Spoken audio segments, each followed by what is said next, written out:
राम राम मित्रांनो, मी अमोल कोळेकर पाटील. ज्या पद्धतीने 2 दिवसापासून नाशिकच्या जेफ्री बाबाचा उर्फ कॅप्टन अमेरिका नाही, कॅप्टन नाशिक, कॅप्टन अशोक खरात अनेक गोष्टींचं म्हणजे कॅप्शन वगैरे म्हणा किंवा अशा प्रकारचे टॅगलाईन सोशल मीडियावरती व्हायरल झाले. एक नवीन टॅगलाईन सुरू झाली सोशल मीडियावरती, नाशिकचा आशिक अशोक खरात. आणि ह्या कॅप्टन जेफ्री बाबा, म्हणजे आपण त्याला नाव दिले जेफ्री बाबा म्हणून. जसा हा समोर आला, ह्याचे कांड समोर यायला लागले आणि महिला आयोगाच्या अध्यक्ष रुपाली चाकणकरांचा संबंध या सगळ्या प्रकरणामध्ये समोर यायला लागला. तशा महिला आयोगाच्या अध्यक्षांचा फोन स्विच ऑफ. सुरुवातीला तर त्यांनी मस्तपैकी आल्या, छान समोर सांगितलं, ट्विट केलं, त्या प्रकरणामध्ये माझा आणि त्यांचा काही संबंध नाही, आणि त्यांच्या वैयक्तिक आयुष्याशी माझा काही संबंध नाही, घेणं देणं नाही. पोलिसांवरती मला पूर्ण विश्वास आहे. या पोलिसांवरती कशा प्रकारचा विश्वास आहे या रुपाली चाकणकरांना तुम्हाला या व्हिडिओमधून ऐकायला मिळेल. इतकंच नाही, रुपाली चाकणकरांनी तात्काळ जी माणुसकी जिवंत असेल तर राजीनामा फेकून दिला पाहिजे, कारण त्या पदाच्या गरिमाला शिवायची देखील यांची लायकी नाही. काय काय उद्योग केले तुम्हाला सांगतो या व्हिडिओमध्ये. एवढंच नाही, रायगडचा एक नेता आहे राष्ट्रवादी काँग्रेस पक्षाचा, लय मोठा आहे. या माणसाने नाशिकच्या एसपींना फोन करून धमकी दिली होती. फोन करूनच नाही, नाशिकच्या गेस्ट हाऊसला एसपींना बोलवून त्या ठिकाणी एसपीला धमकी दिली होती आणि जेफ्री बाबाला वाचवायसाठी प्रयत्न करा असं सांगितलं होतं. सगळं प्रकरण या व्हिडिओमध्ये तुम्हाला ऐकायला भेटेल. व्हिडिओ शेवटपर्यंत बघा. चॅनलला सबस्क्राईब नसेल की तर नक्की करा यार. जेफ्री बाबाचा बराच कांड उद्ध्वस्त करायचा आपल्याला. मित्रांनो, सुरुवात होते 2025 पासून. नाशिकचं एक स्थानिक दैनिक वृत्तपत्र आहे. या वृत्तपत्राकडे ओरली ऐकत ऐकत एक माहिती आली की जेफ्री बाबा त्याच्या कार्यालयामध्ये महिलांना मुलं होणार, म्हणजे माझ्या कार्यालयात आले की महिलांना मुलं होतात अशा प्रकारचं सांगून त्या ठिकाणी मोठमोठ्या उच्चभ्रू अधिकाऱ्यांच्या बायका, बिझनेसमॅनच्या बायका, मोठमोठ्या नेत्या, महिला नेत्या, अशा महिलांना त्या ठिकाणी बोलवायचा. त्या ठिकाणी त्यांना पेढा द्यायचा, पेढा पेढा पेढा पेढा द्यायचा. त्याच्यानंतर एक कडवट ज्यूस द्यायचा प्यायला. आणि ते दिल्यानंतर मग महिला अशी सांगायची, म्हणजे जिने फर्याद दिली तिने तिच्या म्हणण्यानुसार की पेढा दिल्यानंतर, कडवट ज्यूस दिल्यानंतर त्या महिलेला गुंगी यायची. मग त्या महिलेला हा बाबा सांगायचा, मी तुझा कृष्ण आहे, तू माझी राधा आहे, आपण असं केलं पाहिजे. आणि एखादी महिला जर याच्या विरोधात गेली किंवा सांगितलं ना, बास नको, त्या महिलेला धमकी द्यायचा, तू जर मला नकार दिलास तर परमेश्वर कोपेल आणि तात्काळ तुझ्या नवऱ्याचा मृत्यू होईल. हा भंगरी भोंदू बाबा अशा प्रकारच्या धमक्या द्यायचा इनडायरेक्टली. मी तुझा कृष्ण आहे, तू माझी राधा आहे, आपण लीला केली पाहिजे, अशा प्रकारचे उद्योग करायचा बाबा. ह्याच्यानंतर अशी माहिती त्या स्थानिक वृत्तपत्राकडे आल्यानंतर त्यांनी त्यांच्या पेपरमध्ये छापली. पण त्यांनी त्या पेपरमध्ये नावच टाकलं नव्हतं त्या भोंदू बाबाचं. त्यांनी फक्त लिहिलेलं की कॅप्टन भोंदू बाबाचं कांड उघड किंवा अशा प्रकारचं काहीतरी त्यांनी टायटल टाकलेलं. त्याच्यामध्ये त्याचं नावच नव्हतं. बरं, हा एकटा ह्या जगामध्ये कॅप्टन आहे का? कॅप्टन अमेरिका आहे, कॅप्टन नाशिक आता आहे, अशा अनेक कॅप्टन आहेत ना. ह्याच्या बुडाला आग लागली. ह्यांनी लगेच शिष्य आपली महाराष्ट्र राज्याच्या महिला आयोगाच्या अध्यक्ष आहेत ना, त्यांच्याकडे पिन मारली.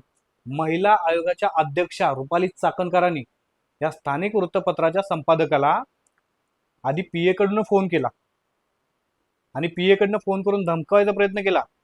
मॅडमनी निरोप दिलाय तुम्हाला, हे सगळं तुम्ही डिलीट करा, नाहीतर याचा खुलासा करा.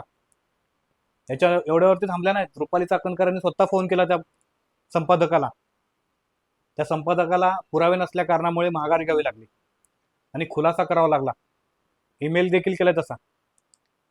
त्याच्यानंतर एक एक एक एक गोष्टी समोर यायला लागल्या. त्याच्यानंतर हा स्थानिक न्यूजपेपरचा वृत्तपत्राचा संपादक शोध पत्रकारितेच्या मार्गातून ज्या ज्या महिला या ठिकाणी अडकलेले, ज्यांचं शोषण झालेले, त्यांची माहिती घेऊन त्यांच्या घरोघरी जावं लागला. परंतु अत्यंत उच्चभ्रू सोसायट्यांमध्ये जगणाऱ्या या सगळ्या महिला मुलं होत नाहीत म्हणून त्या बाबाकडे जात होत्या आणि या सगळ्या गोष्टींमुळे बदनामी होईल म्हणून त्या कधीही पुढे आल्या नाहीत.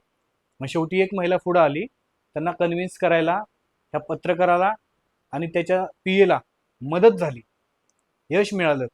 आणि त्या महिलेने तक्रार दिल्यानंतर त्या तक्रारीवरती या भोंदूबाबाला उचलला.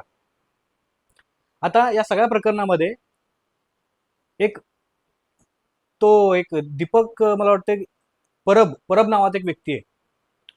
या परबला धमकवायचं काम कोणी केलं होतं? म्हणजे परब हा काही दुसरा तिसरा कोण नव्हता, या बाबाचा भक्त होता. ज्या वेळेला बाबाला परबला कळलं की हा बाबा अशा प्रकारचं कांड करतोय, तर त्या परबनी त्या बाबाला सांगायचा प्रयत्न केला, बाबा सावध राहा, असं काही करू नकोस. तर त्या बाबाला वाटलं की आता ह्याला सगळं काय माहीत झाले, कारण याच्याकडे फोटो होते, काय काय गोष्टी होत्या.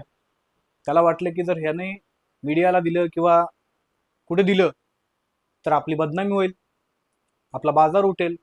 म्हणून त्या परबला धमकी द्यायचा प्रयत्न केला, मारहाण करायचा प्रयत्न केला आणि या परबला खोट्या गुन्ह्यामध्ये अडकवण्याचा प्रयत्न केला. आणि याच कारणामुळे, याच गोष्टीमध्ये डिसेंबर महिन्यामध्ये त्या बाबाच्या पोरीचं लग्न झालं. त्या पोरीच्या लग्नाला रायगड जिल्ह्यातला एक मोठा नेता, लय मोठा नेता, या अजितदादांची हत्या झाली का अपघात झाला ह्याच्याबद्दल त्याला बोलले की मिरच्या लागतात त्या नेत्याला.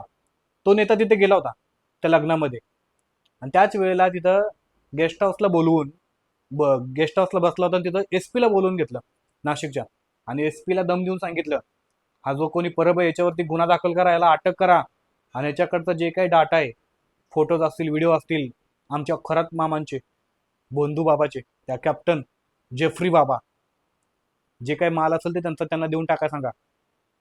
मला एक गोष्टीचं वाईट वाटतं, जर त्यावेळेला पोलिसांनी दबावाला बळी न पडता चौकशी केली असती ना, तर 2025 ते 2026चा अर्ध 3-4 महिने निघून गेले.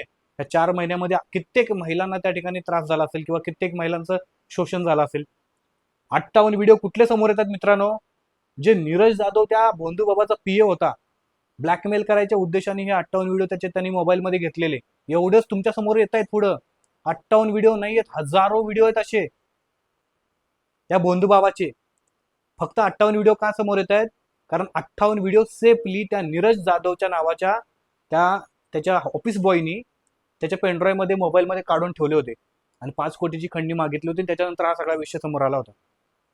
आता या सगळ्या प्रकरणामध्ये रुपाली चाकणकरांचा राजीनामा का कोण मागतंय? नुसतं राजीनामा नाही मागत, त्या रुपाली चाकणकरांना अटक झाली पाहिजे. एका सरकारी पदावरती त्या बसलेल्या आहेत आणि सरकारी पदावरती बसून कशा प्रकारे गैरफायदा घेतात, कशा प्रकारे अंधश्रद्धेला खतपाणी घालायचं काम करतात रुपाली चाकणकर.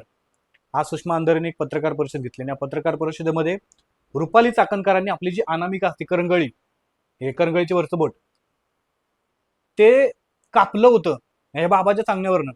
एक विधी करण्यात आलेली, काळा जादू किंवा काळी जादू विधी करण्यात आली होती आणि या विधीच्या अंतर्गत तिनं ती अनामिका कापली होती. त्याचे फोटो पण व्हायरल झाले, तुम्हाला सोशल मीडियावरती बघायला मिळतील त्या काळचे, तत्कालीन डेटचे. तिनं त्या अनामिकाला पहिल्यांदा बँडेज लावलेलं दाखवतंय, दिसतंय अनेक फोटो कार्यक्रमाचे तिच्या. त्याच्याच बरोबर टाळ वाजवताना पण दिसते, टाळ वाजवते आणि ते बँडेज लावले बोटाला. तर ते दुसरं कुठलं काय झालं नसून ह्या बाबाच्या सांगण्यावरनं काळी जादू किंवा एखाद्यावरती काहीतरी करायचं होतं म्हणून बलिदान म्हणून त्या अनामिकाचं रक्त त्या बाबाला पाहिजे होतं. बाबा अशा अनेक धंदे करायचा. ज्या महिलांना मुलं होत नाहीत म्हणून त्या महिला तिथं जायच्या ना, एक विशिष्ट त्याच्यावर रसायन होतं. काय कशा पद्धतीचं तो महिलांना भुलवायचा आणि त्या ठिकाणी हे सगळं करायला लावायचा. अवघड आहे बाबा. याच्यावरती या पक्षाचा मोठा नेता पटेलने काय सांगितलं, बाबा तर विकृत आहे, त्याच्यावरती कारवाई वगैरे झाली पाहिजे. परंतु पक्षाच्या कुठल्या नेत्यांचा काही संबंध, म्हणजे फोटो वगैरे आला म्हणून आपण त्या पक्षांच्या नेत्यांवरती कारवाई करता येत नाही आपल्याला. तरी पण आम्ही 2 दिवस आता आम्हाला सुट्ट्या आहेत, जसे काही हे सरकारी कामाला आहेत कुठं, आम्हाला सुट्ट्या आहेत. मग आम्ही आता सोमवारी, ज्यावेळेला सुट्ट्या आमच्या सगळ्याच्या संपतील त्याच्यानंतर मग आम्ही चर्चा करू आणि काय करता येईल ते आम्ही करू. इतकी मोठी गोष्ट घडली, सरकारी पदाचा दुरुपयोग करून अनेक महिलांचा विश्वासघात केला, म्हणून या रुपाली चाकणकरांचा साधा राजीनामा घेण्याची हिंमत या पक्षामध्ये किंवा या राज्य सरकारमध्ये नाहीये का? देवेंद्र फडणवीसांच्या अंतर्गत येते सगळं. ते रुपाली चाकणकरांना हकलून देऊ शकतात, त्या पदावरनं हकालपट्टी करू शकतात. त्यांनी ते करावं. जेफ्री बाबाचा कांड उद्ध्वस्त केलं ना फडणवीस, तर रुपाली चाकणकरांचा पदावरनं हकालपट्टी करा, जास्त गरज आहे. आणि कुठल्याही राजकीय पदावरच्या व्यक्तीला त्या पदावरती बसू देऊ नका. एका मोठ्या शासकीय अधिकाऱ्याला, रिटायर्ड जजला, मोठमोठ्या पदांवरती काम करणाऱ्या आणि मोठमोठ्या समाजामध्ये काम करणाऱ्या महिलेला त्या महिला आयोगाच्या अध्यक्षपदावरती बसवा. कारण असले फडतूस अनेक वेळा स्वतःच्या पक्षाच्या फायद्यासाठी काय काय धंदे करतात. सोशल मीडियावरती बघा काय काय काय काय काय काय महिला आयोगाच्या संदर्भात बोललं जाते. या सगळ्यांची जरा एकदा माहिती काढा. खरं काय खोटं काय ते जनतेला पण कळू द्या. तुमचं म्हणणं काय ते कमेंट करून नक्की सांगा. आणि एवढं सगळं उद्ध्वस्त झाल्यानंतर रुपाली चाकणकरांनी राजीनामा तर दिलाच पाहिजे, पण रुपाली चाकणकरांना अटक झाली पाहिजे का? तुमचंही तेच म्हणणं असेल तर कमेंट करून नक्की सांगा. चॅनल आपला सबस्क्राईब नसेल की तर नक्की करा. एक फक्त बटन दाबायचं तुम्हाला सबस्क्राईबचं. जय शिवराय, जय शंभूराजे, जय मल्हार.